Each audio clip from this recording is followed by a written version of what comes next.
guys, welcome you all. This is me Neha. Today in this video हम learn करेंगे class 12 supplementary book Vistas के chapter second the tiger king by काल्की। ये story बहुत ज़्यादा interesting है and you will have fun while knowing it as much as I did. Channel को subscribe नहीं किया है तो इमीडिएटली कर लें, उसके पास जो बेल आइकन है उसे प्रेस कर दें सो आपको टाइम टू टाइम नोटिफिकेशन मिलती रहेगी, कोई भी वीडियो मिस नहीं होगी। बेल आइकन प्रेस करने के बहुत ज़्यादा बेनिफिट्स हैं, so don't forget it. So without getting late let's get started. So इस स्टोरी को हमारे राइटर ने 5 पार्ट्स में डिवाइड किया है in a single chapter. So one by one हम ऑल 5 पार्ट्स हम इसी वीडियो में लर्न करने वाले हैं। इससे पहले हम ये लर्न करेंगे द टाइगर किंग, ये टाइटल क्यों है। सो इसमें प्रतिबंधपुरम के जो महाराज थे उन्होंने बहुत सारे टाइगर्स को मारा, टोटल 100 टाइगर्स को। अब क्यों मारा हमें इस वीडियो में देखना है, जस्ट फॉर फन या कोई कंपल्सन था या कोई और रीजन था। सो द टाइगर किंग, ये किसी भी टाइगर के बारे में बात नहीं हो रही है, ये बात हो रही है महाराज के जिन्होंने टाइगर बहुत सारे मारे, इसीलिए उन्हें एक नाम दे दिया गया था the tiger king. I hope आपको समझ में आ रहा है, नहीं भी आ रहा है तो अब तो हम देखने ही वाले हैं। So let's go. So first part में हमारे राइटर ने बताया है कि प्रतिबंधपुरम के जो महाराज थे उन्हें डिफरेंट नेम से बुलाया जाता था। ये बहुत ज़्यादा करेजियस एंड बोल्ड थे, किसी का भी सामना करने में, किसी से भी लड़ने में कभी भी पीछे नहीं हुए थे। जब वे पैदा हुए थे तो एक एस्ट्रोलॉजर को बुलाया गया था दैट वो उनके फ्यूचर के बारे में कुछ प्रिडिक्ट करे। तो जब एस्ट्रोलॉजर ने बच्चे को देखा तो प्रिडिक्ट किया कि इसकी मृत्यु हो जाएगी। वो बच्चा कौन था? वो बच्चा महाराज थे, राइट। किसी ने ये नहीं पूछा कि death is meant to be happen, but कैसे होगी।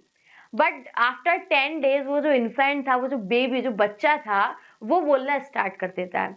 एंड सिर्फ बोलता ही नहीं है, क्वेश्चन भी करता है कि डेथ तो सबकी होनी है। जो किसी ने नहीं पूछा वो ये बच्चा पूछ रहा है कि डेथ, मृत्यु तो सबकी होनी है, बट मेरी डेथ का क्या मैनर होगा, क्या रीजन होगा कि मेरी डेथ हो जाएगी। ये सुनकर सभी शॉक थे, सभी की सभी जो लोग आसपास खड़े हुए थे एंड एस्ट्रोलॉजर हिमसेल्फ, क्योंकि 10 डेज ओल्ड बच्चा बोल रहा है दैट्स नॉट पॉसिबल और it's not a small deal. Okay, तो ये जो एस्ट्रोलॉजर था वो ये बताता है कि महाराज आपकी जो मृत्यु है वो ड्यू टू टाइगर होगी, टाइगर के कारण आप मारे जाओगे। अब तब से वो जो महाराज थे बहुत पावरफुल बन गए, राइट। एंड जब उन्होंने सुना कि टाइगर से उनकी मृत्यु हो गई तो उन्हें डरना चाहिए था, बट वो डर नहीं रहे थे। एंड वो तो ये कह रहे थे कि टाइगर सावधान हो जाओ, मैं आ रहा हूँ। तो वो टाइगर को डराने के चक्कर में थे, डरने के चक्कर में नहीं। जब हमारा सेकंड पार्ट स्टार्ट होता है तो उसमें बताया जाता है कि जो नर्चरिंग का जो वे था महाराज का, वो पूरा इंग्लिश ब्रिटिशर्स की तरह था। इंग्लिश काऊ का उन्हें मिल्क पिलाया जाता था, इंग्लिश ट्यूटर उन्हें पढ़ाने आता था, और जितनी भी बॉडी बिल्डिंग के जो काम करते थे वो इंग्लिश मैन ही इन्हें कर पाता था, क्योंकि उन्हें इस चीज़ का शौक भी था। बहुत पावरफुल थे, राइट, किसी से नहीं डरते थे। एंड वो जो प्रेडिक्शन था उनका पीछा नहीं छोड़ रहा था। वो जो प्रजा के जो लोग थे सब बातें कर रहे थे कि अरे प्रेडिक्शन तो यही है कि महाराज टाइगर के चक्कर में मरेंगे।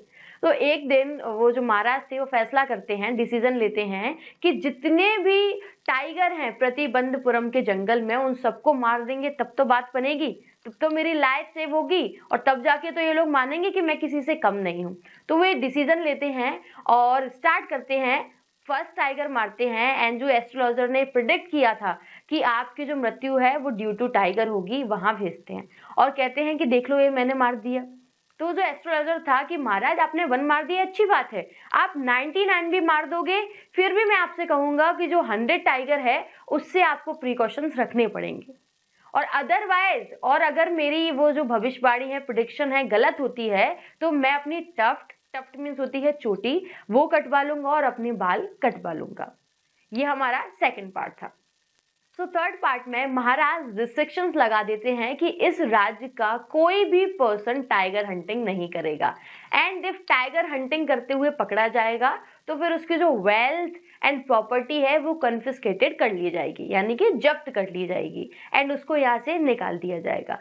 तब से ओनली राजा ही टाइगर हंटिंग करते थे, एक के बाद एक बहुत सारे उन्होंने टाइगर मारे। अब एक टाइम क्या हुआ कि एक ब्रिटिशर आया, उसने कहा कि मुझे टाइगर हंटिंग करनी है। तो महाराज बोलते हैं कि टाइगर हंटिंग आप यहाँ नहीं कर पाओगे, आप और कोई सी hunting, mosquito hunting, mouse hunting करना चाहो तो आप फ्री हो, इजीली कर सकते हो, बट अगर आप टाइगर हंटिंग की कह रहे हो तो ये पॉसिबल नहीं है, राइट।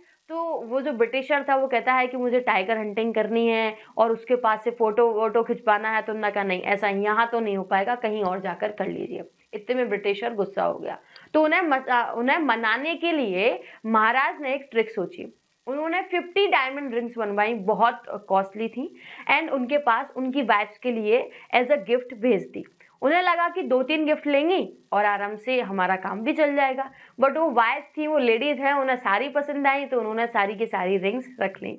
तो महाराज सोचते हैं कि चलो कोई बात नहीं, 3 लाख का जो लॉस हुआ है वो कम से कम है as a comparison of throne, right. मेरा जो किंगडम है वो बच गया, कोई बात नहीं, 3 लाख का लॉस हुआ तो हो जाने दो।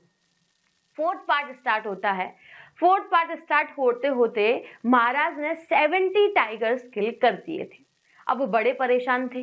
प्रतिबंधपुरम में जितने भी टाइगर थे 70 उन्होंने किल कर दिए थे। एंड सेकेंड, अब और भी टाइगर्स को पता पड़ गया था, तो उन्होंने प्रतिबंधपुरम के जंगल्स को छोड़ दिया था, एंड अब टाइगर कोई भी उन्हें नहीं मिल रहा था। तो अब महाराज ने एक ट्रिक फिर से यूज की। उन्होंने कहा कि एक काम करते हैं, एक ऐसे राज्य में शादी करते हैं जहां बहुत सारे टाइगर हों, तो मेरा टारगेट पूरा हो जाएगा। तो अपने दीवान से कहते हैं, दीवान उनके ऑर्डर्स को फॉलो करता है, और एक ऐसी जगह महाराज शादी करते हैं जहां बहुत सारे टाइगर्स हैं। तो जब भी महाराज अपनी ससुराल जाया करते थे, फादर इन लॉ के यहाँ जाया करते थे, तो 4 to 5 टाइगर्स मारा करते थे। ऐसे उन्होंने टोटल 99 टाइगर मार दिए। अब 1 टाइगर के लिए वो काफी परेशान हुए, क्योंकि 70 अपने जंगल के मार दिए, एंड बाकी जो रिमेनिंग थे 29 वो उन्होंने अपनी वाइफ के जंगल के मार दिए। अब ना उन्हें वहां टाइगर मिल रहे हैं और ना अपने यहाँ मिल रहे हैं। अब वो काफी परेशान है, काफी टायर्ड फील कर रहे हैं कि ऐसे कैसे नहीं, 1 टाइगर नहीं मिल रहा है, बड़े परेशान हैं, और कह रहे हैं कि अगर टाइगर नहीं मिला तो ये जो राज्य के लोग हैं इन पर टैक्स ज्यादा लगेगा, और भी कई सारी, इट मीन्स अपने प्रॉफिट के लिए टाइगर्स मार रहे हैं वो ठीक है, और जो किंगडम के जितने भी लोग हैं उनका लॉस हो रहा है वो कोई बात नहीं है, बट मैं बच जाना चाहूँ, ओके, मेरा बचना ज्यादा जरूरी है उनके पॉइंट ऑफ व्यू से। तो यही था। तो फिर वन डे जो दीवान थे वो डिसाइड करते हैं कि जो पीपल्स पार्क जो मद्रास से हम एक टाइगर लेकर आए थे, वो एक काम करते हैं, वो टाइगर जंगल में छोड़ देते हैं और इनको मारने को कह देंगे। कहीं ना कहीं एक जगह से और इन्फॉर्मेशन आ गई, लोग आए महाराज के पास, लोगों ने कहा कि जो हमारी शीप हैं वो खाई जा रही हैं। अब ये महाराज के लिए खुशी की बात है कि शीप जो मारी जा रही हैं, खाई जा रही हैं, तो कहीं ना कहीं जंगलों में एक टाइगर है। तो उस जंगल में वो जाते हैं कि 2-4 दिन भले ही वहां रुकना पड़े, लेकिन मैं वहीं रुकूंगा और एक जो अपना टारगेट है वो कंप्लीट करूंगा। 1 डे हो जाता है, 2 डे, 3 डे, लेकिन वो टाइगर नहीं मिलता। तो जो दीवान का जो पीछे का जो प्लान था वो चल रहा था, वो डिसाइड करते हैं कि अब इसे एग्जीक्यूट करना ही पड़ेगा, अदरवाइज महाराज ने ऑर्डर ला दिए थे कि 2% टैक्स ज्यादा लगेगा, राइट, ट्वाइस टैक्स ज्यादा लगेगा। बट इतने में महाराज को वो जो टाइगर है वो मिल जाता है।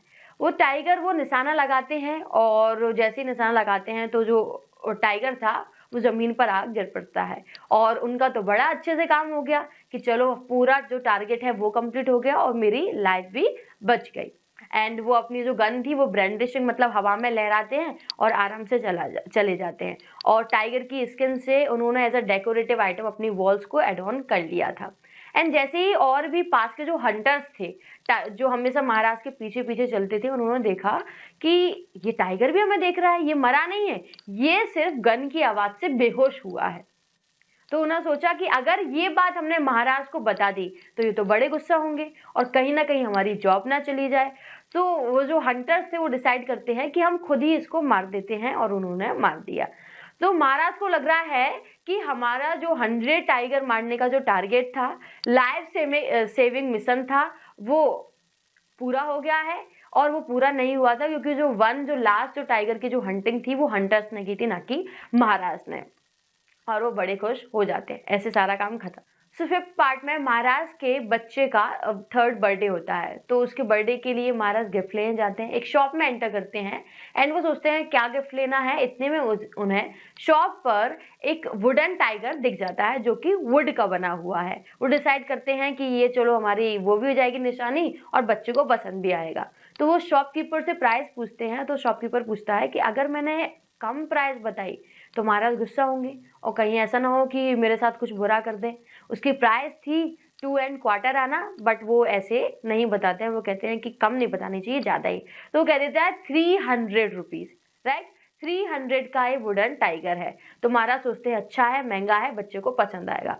अब वो वुडन टाइगर घर पर लेकर जाते हैं, देते हैं उसे। अब वो था तो कम का, 2 आने का था, राइट। तो वो उसकी जो फर्निशिंग थी, जो उसकी फिनिशिंग उसमें नहीं थी। कहीं ना कहीं नीडल या एजेस बहुत ज़्यादा शार्प थे जो कि नहीं होने चाहिए थे। अब वो था ही कॉस्टली, नहीं कहाँ था, वो था ही बहुत चीप। तो जो महाराज उसे पकड़ते हैं तो उसका जो एक एज अ शार्प था वो उन्हें लग जाता है और वहां थोड़ा सा कट वाउंड पड़ जाता है एंड धीरे धीरे वहां पस पड़ जाती है एंड उसके बाद जो पूरा इन्फेक्शन था उनकी बॉडी में फैल जाता है। डॉक्टर्स को बुलाया जाता है, डॉक्टर्स ऑपरेशन करते हैं एंड जैसे ही डॉक्टर्स बाहर निकल के आते हैं वो कहते हैं ऑपरेशन वॉज सक्सेसफुल एंड जो महाराज हैं वो मर गए हैं। वंस वो कह रहे हैं सक्सेसफुल है, दूसरी जगह महाराज मर गए हैं, ये आयरनी है, राइट। अब ये ऐसा भी क्यों है? क्योंकि महाराज ने सबको बहुत बुरी तरीके से परेशान किया था। 2 किंगडम जो उन्होंने पूरे टाइगर्स खत्म कर दिए थे और जो लोग थे उन्हें भी परेशान कर रहे थे कि ऐसा नहीं हुआ तो ऐसा कर देंगे, ऐसा नहीं हुआ तो ऐसा कर देंगे। तो इवेंचुअली महाराज की जो डेथ थी वो ड्यू टू टाइगर हुई। अब मैं ये कहूंगी कि ड्यू टू टाइगर नहीं हुई, जो उन्होंने काम किया, उनकी जो बैड डीड्स थी, उन्होंने कहीं ना कहीं इनकी जान ले ली। So this was the end of the story. I hope कि स्टोरी आपको समझ में आई होगी एंड हो सकता था कि नहीं भी मरते, बट उन्होंने ये जो काम किया था उनका डेफिनेटली जो रिजल्ट था वो उनके सामने आना था और आ गया। सो हमें अपनी लाइफ में इससे एक लेसन भी ले सकते हैं कि अपनी लाइफ में हमें बुरे से बुरे काम करने से बचना चाहिए, चाहे छोटा हो या फिर बड़ा हो।